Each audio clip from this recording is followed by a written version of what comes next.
Hey guys, it's Mr. Lowry. This is our Relations and Functions guided note sheets.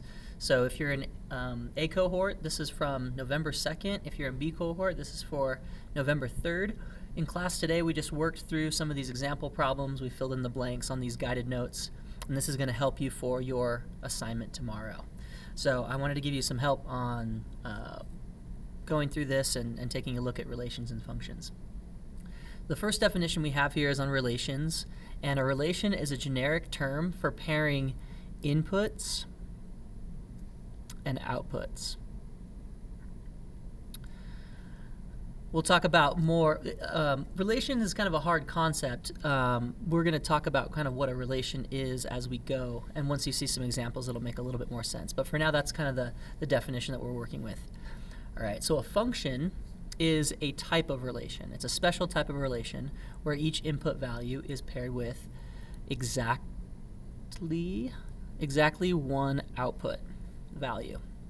So this is just a special version of this. Every function is a special relation.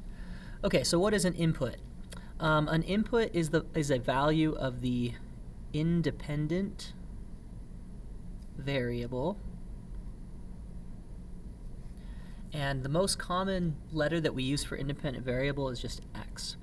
It doesn't have to be x, but most of the time it's x, or if you don't assign a different variable, it's just kind of automatically an x. Okay, so an output is the value of a dependent variable. And we use y. Y is the most common letter we use for the dependent variable. So if we break all this down, a relation is something that pairs x's and y's. Right? Anything that makes a pairing of x's and y's. So there's lots of different ways we've seen that, right? A table pairs x's and y's together. For example, in this table, this x0 is paired with this y4. So this table is saying that these guys need to pair up. And this table also pairs an x of 1 with a y of 6, an x of 3 with a y of 2, an x of -4 with a y of 5. So a table is one way that we can pair up inputs and outputs, or x's and y's. Okay. A list of coordinate pairs is another one. So if you look down a little bit farther, you'll see a list of coordinate pairs. And remember, coordinates are x, y pairs, right? There's an x and a y. So this is another way of pairing x's and y's. Okay. A graph, so same kind of idea. We have a couple graphs on here. So if you think about a graph, you got a few points, right? Let's take a look at this point, for example. This is the point 4, 2. So this is a visual way to pair an input with an output, or an x with a y. This visually pairs the x of 4 with a y of 2, or an input of 4 with an output of 2. Okay, mapping diagram we'll talk about kind of as we get going a little bit. That's a little bit different. We probably haven't seen one of those before. But an equation is another thing that pairs x's and y's. If you think about this equation, this literal equation that has two variables, if you pick an x, let's say x equals 2, then this equation will give you a y that pairs with that. To find it, you just have to plug in 2 for x, right? So 3 times 2 is 6, minus 2 is going to be 4. So when x is 2, y is equal to 4, right? That would be a coordinate 2, 4.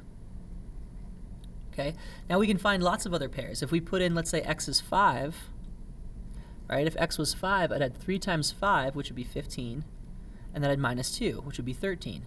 So an input, or an x of 5, pairs with an output, or a y value of 13.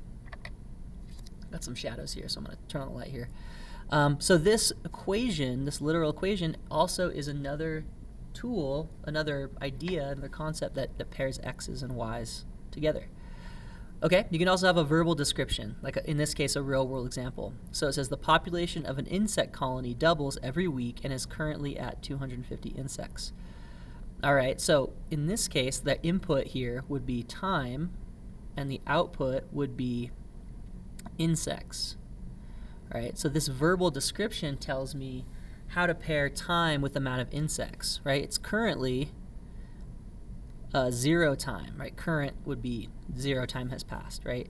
And I have 250 insects, so that's a pairing, right? Let's say 1 week goes by, right? Well, if 1 week goes by and the colony doubles, then I should have double the amount that I had before, right? So I have 1 week for 500 insects. And if another week goes by and I'm at week 2, then I double again and I have now 1,000 insects. So this description pairs times in weeks with number of insects. It pairs those two different variables. Okay, so that's what a relation does. And we can see it lots of different ways. So again, a relation is just a generic term for something that's pairing inputs and outputs. These are different ways we can represent that. All right, now in the next couple problems here, we want to determine if a relation is a function. Okay, so remember, a function is a special type of relation. It's a relation where each input is paired with exactly one output. So we know relations pair inputs and outputs. Okay, what we need to check for is how does the relation pair inputs with outputs. And we're looking for each input paired with exactly one output. So let's take a look here. Okay, if we look at the inputs, x's, right, and we compare those to the outputs, y, we want each input to have exactly one output. So this input of 0 has one output, it's 4. This input of 1 has one output, it's 6. This input of 3 has one output, it's 2. This input of -4 has one output, it's 5. So this is a function because each input is paired with one output. It's also a relation, but it's a special type of relation that we call a function. All right, now if you look at these input and output values, what you might notice here is that 1 is used twice. Okay, so this relation is pairing 0 with 1, and it's also pairing -1 with 1. So the input 1 is being paired with 2 different outputs, which means it's not being paired with exactly one output. It's being paired with 2 outputs, which means this is not a function. Okay, not a function, because the input of the input of 1, pairs with 2 different outputs. Okay, so notice this repeated x. All right, now in this case, this looks also looks like it may not be a function, but if you think about it, each input is paired with one output. -5 is paired with just 2. -4 is paired with just 2. -3 is paired with just 2. -2 is paired with just 2. So none of these inputs are paired with more than one output. They happen to be paired with the same output, but that's okay. So this is still a function. Okay?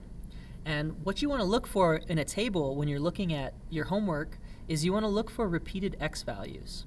So you notice how we have a repeated x value.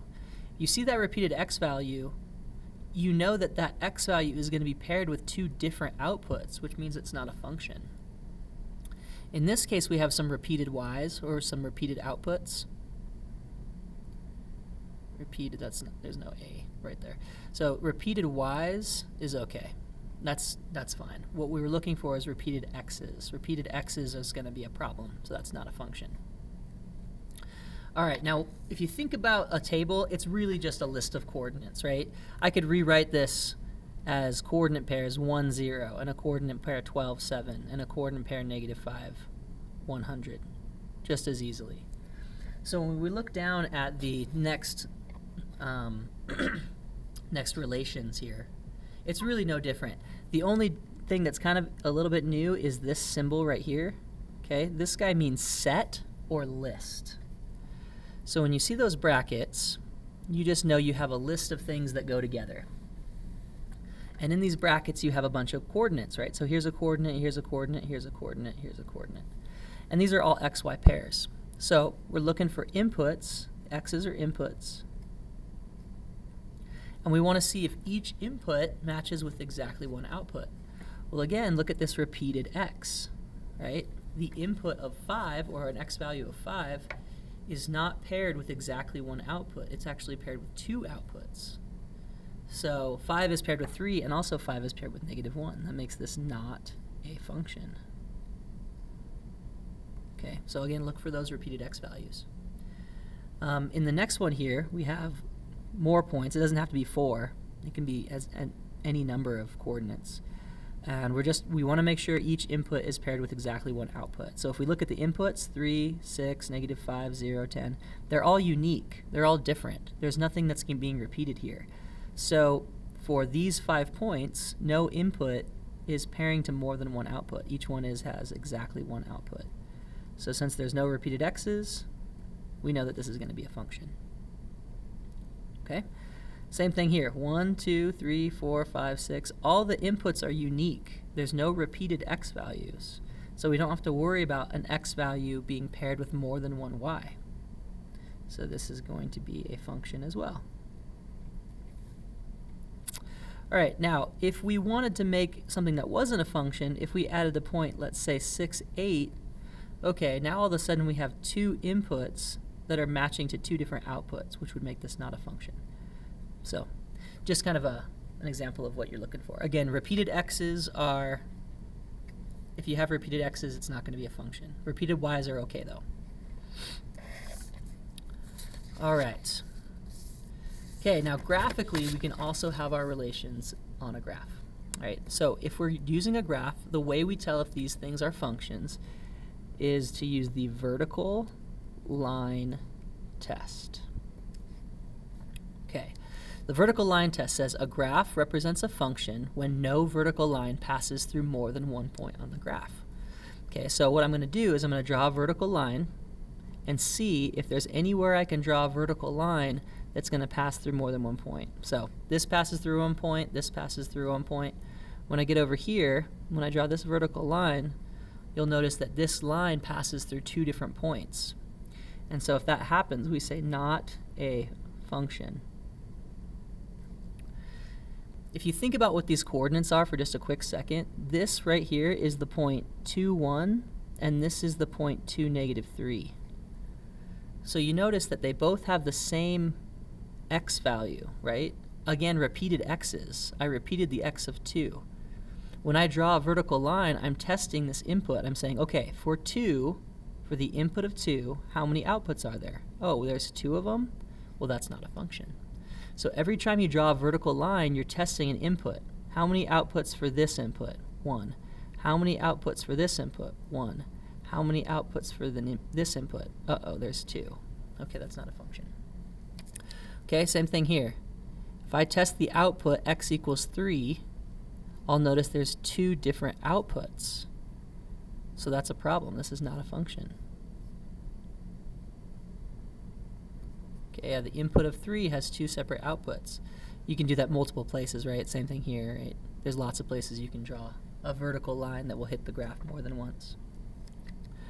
All right, now for this guy, there's nowhere I can draw a vertical line that will hit the graph twice. Every time I draw a line, it's only hitting the graph once. So if you can't find a spot where that's going to work, then it's going to be a function. So this passes the vertical line test. Each line that you can draw only goes to the graph once. Now you don't have to draw it through a grid line. You can go like anywhere really, but there's no place where I can do that. So this is going to be a function. All right, so mapping diagram is where it gets kind of fun. So for a mapping diagram, I'll show you what that looks like. It kind of looks like a table, only we use arrows to show pairs. All right, so let's do input and output. Okay. Now, in order to do this mapping diagram, these mapping diagram examples, I like to use like guys asking girls to a dance because I think it makes more sense to students. So let's make the input in this case boys, and let's make the output girls. Okay. And the function then will be matching boys to girls for a dance, or boys asking girls to a dance. So I'm going to use letters here, A, B, C, D. These will represent the boys. And for the girls, I'm going to use numbers 1, 2, 3, 4. Okay. So it doesn't necessarily have to be X's and Y's. It doesn't have to even be numbers. It can just be like, items. So in this case, if I want to pair inputs and outputs, I use arrows to represent that. So this would be boy A asking girl 1 to a dance, right? And let's say boy B asks girl 3, and let's say boy C asks girl 2, and let's say boy D asks girl 4. Okay, so what we're looking for is we're looking for each input being matched to exactly one output, right? So boy A, how many dates does he have? Just one. Boy B has just one date, girl 3. Boy C has one date, it's girl 2. Boy D has one date, that's girl 4. Okay, so this is going to be a function. Each boy is matched with exactly one girl. Okay. All right. In the next table, we're going to still use the same scenario, so boys and girls. So I'll go A, B, C, D, 1, 2, 3, 4. Okay, now imagine this scenario. Okay, boy A wants to take boy A wants to take girl 1 to the dance, but boy A also wants to take girl 2 to the dance. And let's say that boy B takes girl 3 and boy C takes girl 4, and then let's add one more girl here. Boy D takes girl 5. Okay, so this is a problem right here, right? This boy is trying to take 2 different girls to the dance. There's going to be some drama here, right? So this is going to be not a function. Okay, when I think about not a function, I think one boy trying to ask out 2 different girls or take 2 different girls to the dance.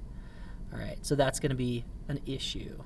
And that's the way I remember, or I help, try to help students remember. So this is the issue that you want to address.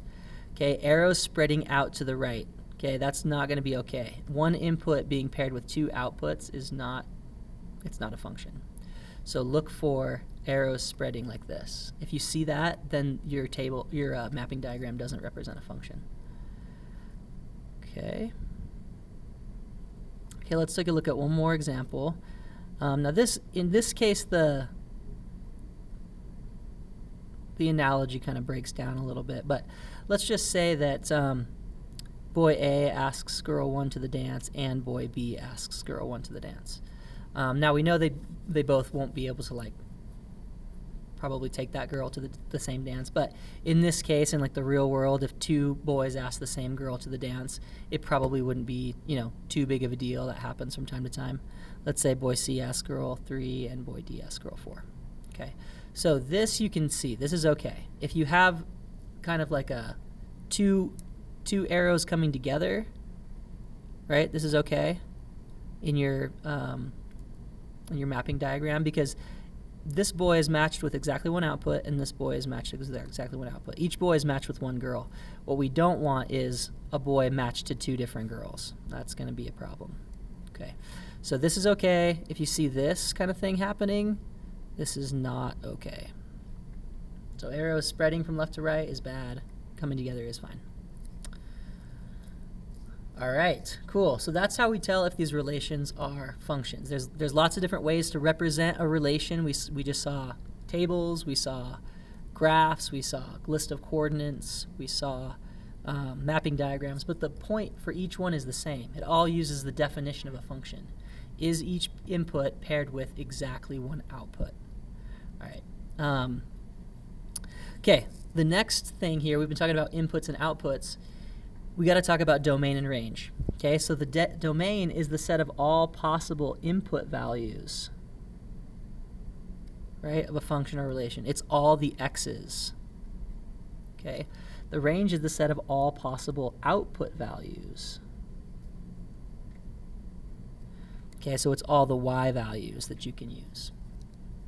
Okay, now if you notice up here, there was a couple different types of graphs that we saw, which represent a couple different types of functions. There's the kind of function or relation where you have a bunch of points that are separate, and then you have the type of graph or relation where the points are connected. Okay, so if the points are all connected, you see lines, curved lines or straight lines. This is called continuous. Here, the dots aren't connected. We call this discrete. So discrete is disconnected, continuous is connected, smooth lines. So when we find domain and range, it kind of depends, the domain and range depends on what type of function we have. Do we have discrete or do we have continuous? So for discrete, a relation or function, it is discrete if there are gaps or spaces between inputs or outputs. A discrete graph looks like disconnected points. All right, so in these 2 graphs right here, these are both discrete graphs. Okay, so these discrete graphs, they're disconnected. So for domain and range, what we're going to do is we're just going to make a list of the input and output values, right? So the domain is all the inputs or all the x values. If you wanted to, you could write all these coordinates on your graph. So this is negative 3, 2. Here we have negative 2, negative 4. This one is 0, 3. We have the point 1, 2. This is 2, 2. And then we have the point 4, 2. Right, so when we write the domain, we want to list all the x values in order. So you got negative 3, negative 2, 0, 1, 2, and 4. So all the possible input values for this relation or this function is negative 3, negative 2, 0, 2, and 4. I use my little curly brackets because, again, that means list or set. So the domain is the set of these 5 numbers. Okay. For range, you're going to list all the possible y values. Now, we don't want any repeats, and we want to go in order. So if you look from kind of bottom to top, we got negative 4 is the lowest. And then we got a bunch of 2's, but we don't repeat those 2's. We just use 2 once. So 2 is an option. It's one of our output values. We used it more than once, but that's okay. And then the last one is going to be 3. So the domain and range is just a list of all the x's, a list of all the y's for discrete. Okay, so pause the video right here and see if you can do this one on your own. Okay, so coming back from the pause, you should have been listing all your x values for the domain. Okay, so the x values, if you look at the x values that we use, it's negative 3, negative 2, negative 1, 0, 1, and then 2, and then 3. So I actually ran out of room here. So 1, 2, and 3. All right, for the range, we're going to have all the possible y values in curly brackets. So negative 1 is the smallest one, and then we got positive 1, and then we got 4. Those are the 3. Okay. We still need to talk about continuous functions, so tune into the next video where I'll continue the notes and I'll talk about how to find domain and range with continuous functions.